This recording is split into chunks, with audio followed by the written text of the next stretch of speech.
Hi there, I'm James Hosmer, and this is my PNP4 game design portfolio video.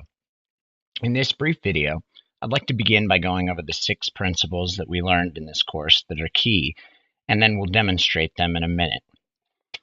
The first of them is successfully delivering a diagnostic project.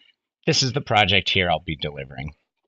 The second thing we learned about was resumes. We learned how to design, fill out a good template for a resume. And for me personally, I found it interesting that you can incorporate outside skills like my playing tennis and my being a nanny for a variety of years that I can then recast in sorts into leadership skills and teaching skills that the company that I'm applying to might actually appreciate.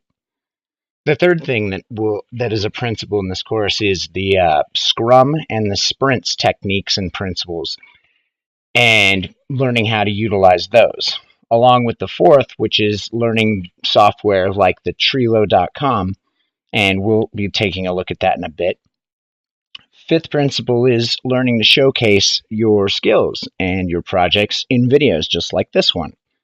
And finally, sixth, having a sound NPC, tool, and level that all fit together. And in my case, it's going to be a pygmy goat that we're going to look at. First, we're going to take a glance over at Trello and look at the checklist of my new goals. So we've already seen the pygmy goat, and we've already seen the toy that the pygmy goat interacts with.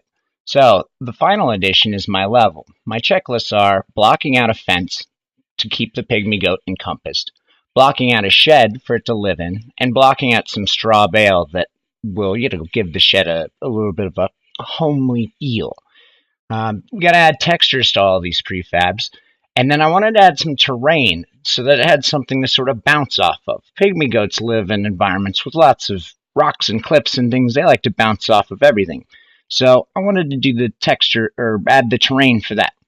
Now, in order to do that, we have to update the script in order to register when the pygmy goat hits the ground, because it's only normally registering when it hits that flat surface before. Now it's got to register the terrain in addition. I wanted to also enhance the pygmy goat a little bit and create some cloud puffs floating behind every time he landed on the ground. Little dust clouds as he lands. So that means we're going to create a script to make the puffs float. We want them to float upwards. We're going to also need to make the puffs dissipate. They don't stay forever flying into the sky. So after a certain amount of time, we're going to use the destroy function. And finally, we're going to adjust the goat script to instantiate. This is the goat script, the original, not the other script we're going to use on the puff clouds themselves, but the script that's on the actual goat to instantiate this puff clouds when he actually hits the ground. Unfortunately for us, all of these things have their own methods ready to go. So we can just plug these in later. And we're going to take a look at that in a minute. Next, we're going to go to Unity, and we're going to demonstrate exactly what I'm talking about. So, as we've seen before, we have the light that will demonstrate whether the goat is chasing. And so we get those nice little puff clouds if you're looking up in the top. We've moved the camera over to be behind the goat so it follows. And then I'm just dragging the toy around that it's going to chase. Now, if it gets out of sight, we get the green light. Oh, back into sight.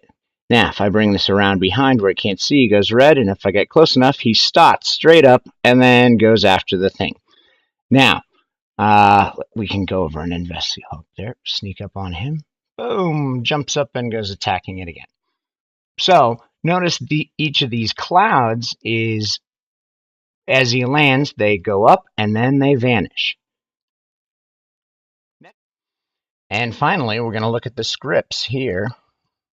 And the first thing that we're going to look at is the floor detection that has to change when it's detecting the terrain. So we've added a little collision here change for not only the floor, but also the terrain object that we've added. We also need to check for the landing to instantiate a puff. So I'm going to go over here to the cloud puff. And that's going to happen every time that we hit the ground, which is when you collide. So actually, I should be looking for a collision. And on collision enter, we instantiate that cloud puff at the goat's transform and the goat's rotation, or transform position and the goat's transform rotation. So it basically appears right there, and the goat continues forward, and the cloud puff then begins to rise, which is very simple in the next script that we're going to attach directly to that puff. And it's simply every update you transform and move it in a Y direction at the rising speed that we can set, and then after a certain amount of time, the puff goes away. And there we have it.